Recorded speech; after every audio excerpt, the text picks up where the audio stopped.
So have you ever wondered what it takes to spot the next big opportunity before it hits the headlines? Well, today we are going to go behind the scenes of equity trading. From Wall Street to strategies you can apply on your daily own watchlist.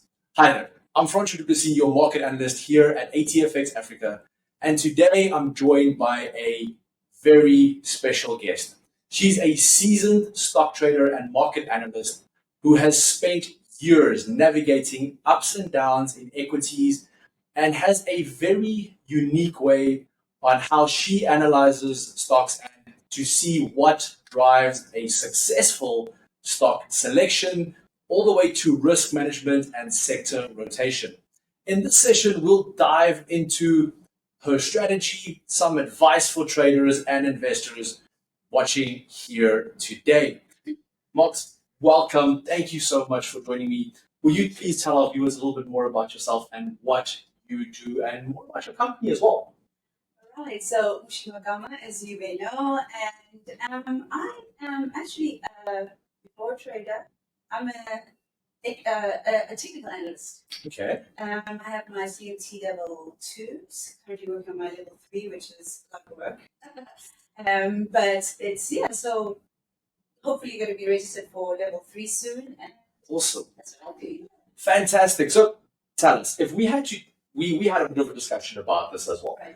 You know, CFDs versus physical stocks. Yeah. So for our traders here and investors, it's often a very difficult decision to choose between trading either the physical stocks or owning the underlying asset or trading a CFD. How do you normally choose between the two? What do you look for? Because I know you trade both. Yes. So how do you decide, okay, today I'm going to do a physical investment, I'm going to own the underlying asset, or maybe I'm going to open a position on the CFD? All right, so I'm always going to look at equity first. Okay. Because the equity, in terms of a strategy, so okay, let me just tell you how I would normally go about it. I would look at a monthly chart of any share or equity, anything, any instrument I'm trading, in order to know the lifespan of what I'm trading. And because everything happens in phases, and I think people don't understand that it happens in phases economically as well as in trend. Yes. So I would then look at what is happening on the monthly chart to then make the decision on whether it's a good time to get in for equities. And so that trend is what's important to me, the equity trend. And then the CFD trend would be just the ebbs and flows of that particular trend I'm following. So that will come secondary. And it's also if I really do feel like trading the CFD first, if I have strong conviction about either the upside or the downside, I would then delve into that. But I'm always going to start off with equities because I'm trying to build a portfolio that can generate some kind of income, not only for when I retire, but also at any point in time that I need cash, that, large lump sums of cash. So yeah, that's always the case with me.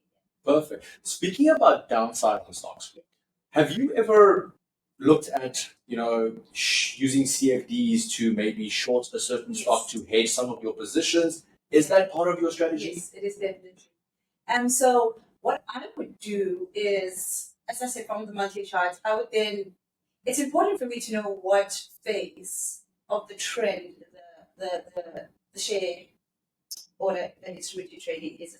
And I think people just understand that it's known as the 4 stages of a trend. So you would always have the distribution stage, the markdown, the cumulative stage, markup, and then distribution. So it's like a bell-shaped type of thing. So when I look at my chart, I try and find the bell-shaped effect. Now, if it's in the accumulative stage, which is the stage where a lot of the smart money comes in, your hedge funds or your retirement annuities, before we hit the markup. And now retailers only get to know of this when it's in the markup, when the share's gone up like 40% or anything like that. So in that, if I know that it's in the markup stage, predominantly that would be a bullish stage, right? And that's when I would know that's when I get in with my equities. Then if there's any pullbacks in the trend, because trend doesn't go up indefinitely, there's just a little zigzag that goes up, that's when I would take a counter trend. But if I see that the share itself has now reached the distribution stage going down to markdown, then I know that predominantly with that CFD I have to be selling, because the conviction of the downside from what the monthly, weekly, and the daily is telling me helps me to determine how to trade it on other shorter time frames. Absolutely stunning. I hope you guys are taking notes. I really do. But when you were talking about looking at stocks and scanning for opportunities, so when you're scanning for a stock opportunity, what factors do you take into consideration? You said you're a technical analyst, but what is the weight difference between your technicals and your fundamentals between choosing that high conviction trade or stock opportunity? So as much as they are different phases of a trend, the economy also goes in different phases. And what I do is I try and suss out with the economic information that we have, which stage are we in? Because again, it kind of moves in a way where you would have your peak stage, your contraction, recession, and then your recovery stage. And let me give you an example. We just were in a stage which would have been a recession stage where our interest rates were up because inflation was up.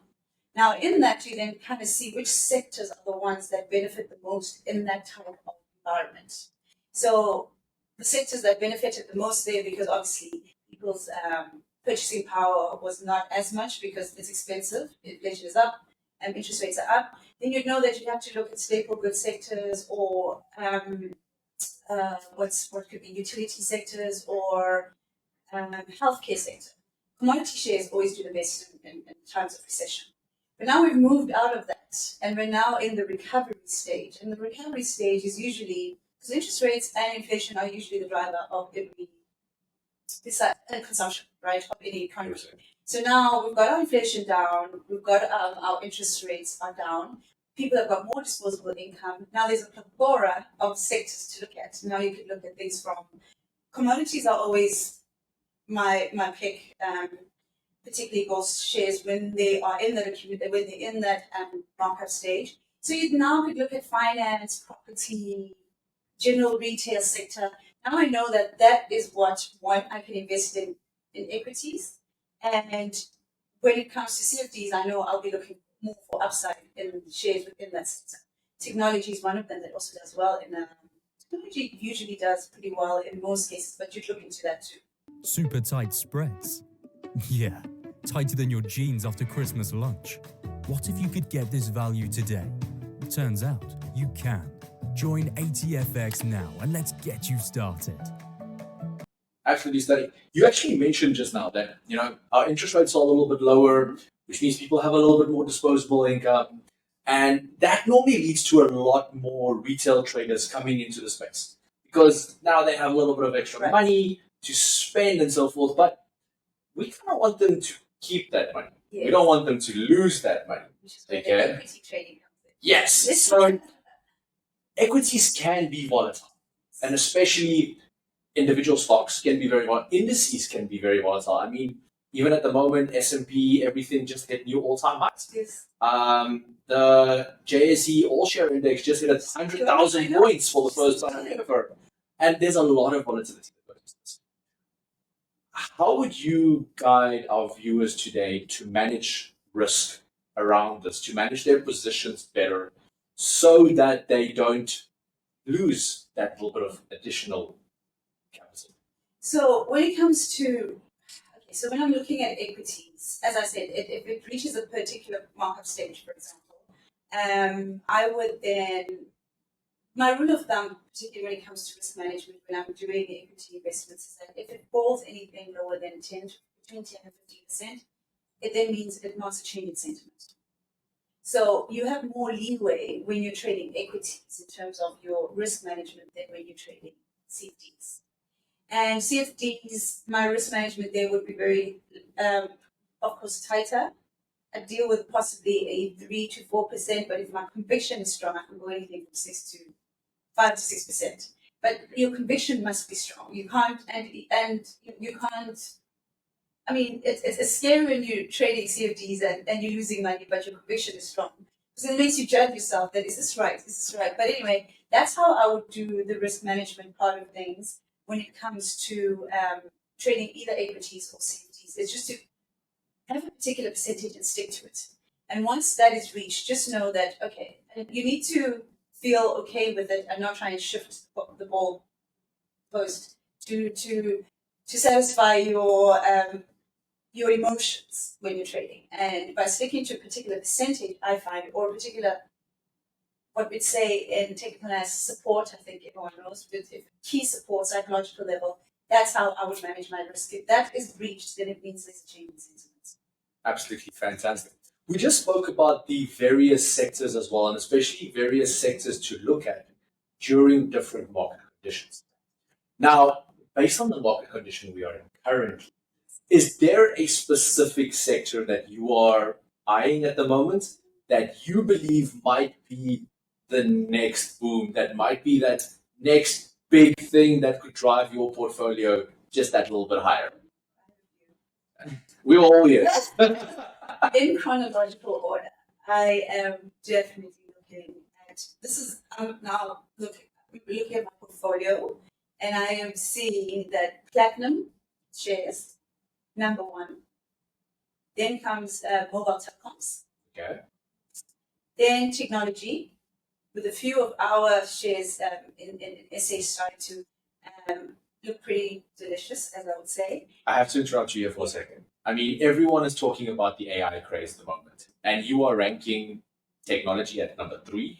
Because it is still in the accumulated. I'm not talking about ones that are in the distribution stage, that are already gone through high levels. I don't look at shares that way. I love ones that have come from the bottom and are starting to go up. And if they are in the distribution trying to fall, those are the ones that start looking for short positions. So yes, there's, in technology, there are different divisions in technology, and AI is one of them that I would get into at this point. And it is 3 because I'm still sussing out which is the best one, because the ones that I'm looking at that I've been in already, they've gone up so far. Sometimes I just feel if you haven't gotten in at that time, you've kind of missed the boat. You're getting in at... It's like no one can buy another yet. Yeah, and now you... and now you possibly find someone sell. Yes. True. And so I like picking the shares at the bottom. Bottom, maybe middle, never when they've gone up already, because there is a lot of other shares. I feel like people get into shares because of the popularity, and that's what drives the share price upwards.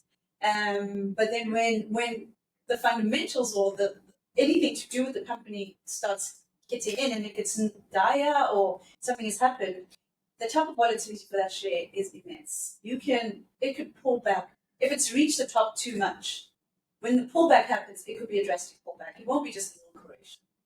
Do you get what I'm saying? 100%. So I'm worried about having to get into shares that have already done in a long bull run already.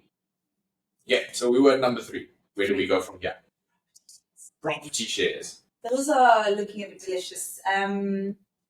They've been falling for some time. Oh, and in that, technology and oil. So I'm heavily looking at Sasol, for example, as a South African share, because this is a share. Now, this is how I think it's traded. I think it once traded at 460. Yes. Fallen all the way down to it's currently trading at 82. Now, can you see that it's in that accumulative phase?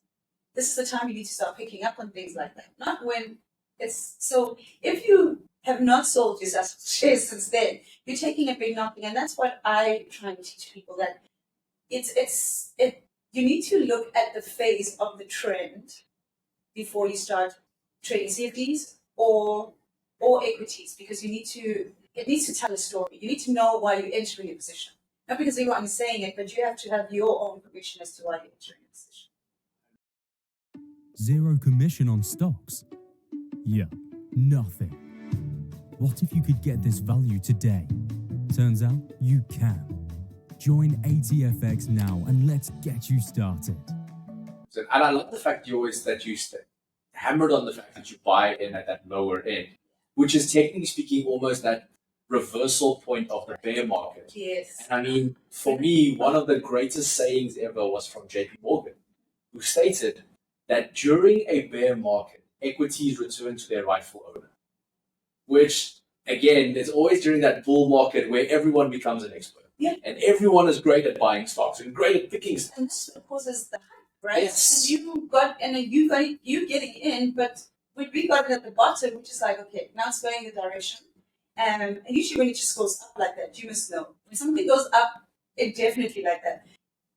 As institutional investors will always say, it's a time to sell. Very And right. as it goes up, you're like, it's a time to sell. You know what I'm saying? Because, yeah. 100%. Yeah. Mox, as we are closing up the session, for someone who's just getting into equity trading, okay, who's literally starting out brand new, what are some common mistakes that you have seen newbie traders make Nice question. that we can assist our viewers here today to avoid? You know, one thing about CFDs that I've appreciated trading them, because you remember CFDs are very young in existence. I mean, they only started in 1990, I think, and came to South Africa in 2007. So there's a lot of new things that we're learning about CFDs. But one thing that I picked up is they're really good with timing. Timing is very important with CFDs, and it has to be important with equity as well. People tend to get in at the wrong time. And that's the whole thing. I kind of educate people about that. Like, if you want to get into a share, are you getting into it based on rumor, or have you seen its lifespan? If you haven't, then you're getting in at the wrong time. I'll give a typical example of, I used to do this, there was a show on CNBC known as Technical Fundamental. And we would then pick up on shares that have the worst type of, worst type of financial results. And those are the ones that we would. I remember I once, it was Telkom at that point. I was like, it's time to buy Telkom. It was like, they are marred with rumors, but it was the timing that then got it up, and you're able to buy at the bottom. So timing is important as to where is the lifespan of, because I find a lot of people get in when it's already gone up so high. Like some of the technology shares, I won't even look at them. They feel enticing. They feel and all you want to get in, but you're getting in at the wrong time. So it's the timing on when you get in. I also believe that with equity, long term is not really long term. A trend lasts either, because equity you'd only be buying anything between 3 to 5 years, not 10 years. So I would say when you get into that trade, be there for as long as the uptrend is intact, not with the long term mindset. Because then like, oh, when I retire, I'll cash out on the share. No, a share, if it's done its run in a year, you need to cash out and look for another share that's got upside potential. So long term is not always long term, and always try and get in at the right time. Look at where it's broader than what you think. Look at where it is in its lifespan with its trend and where the economy is if you're getting into the right sector. And I have a third one actually that but those are the two key ones I would say that's the common mistake people make, is they feel when they get in, they're getting in at the, when everything is hunky-dory, but usually when that's the case, the next information is companies doing a bit. Can I give you an example? Yes, of course. That's all. Yes. I'm having to. Can I mention stocks? Yes. So I'll give you a typical example of. That's another one I wanted to say to you. Never get married to a share. Do you know what I mean? Yes. Never get married to anything. I feel in a different space, especially with cryptocurrencies. I feel people are married to Bitcoin. Never get married to that. There are people who are holding that will never sell it, even when it goes all the way back down to wherever. And I feel that there are people who do the same to stocks. What's the point? They get so attached to it.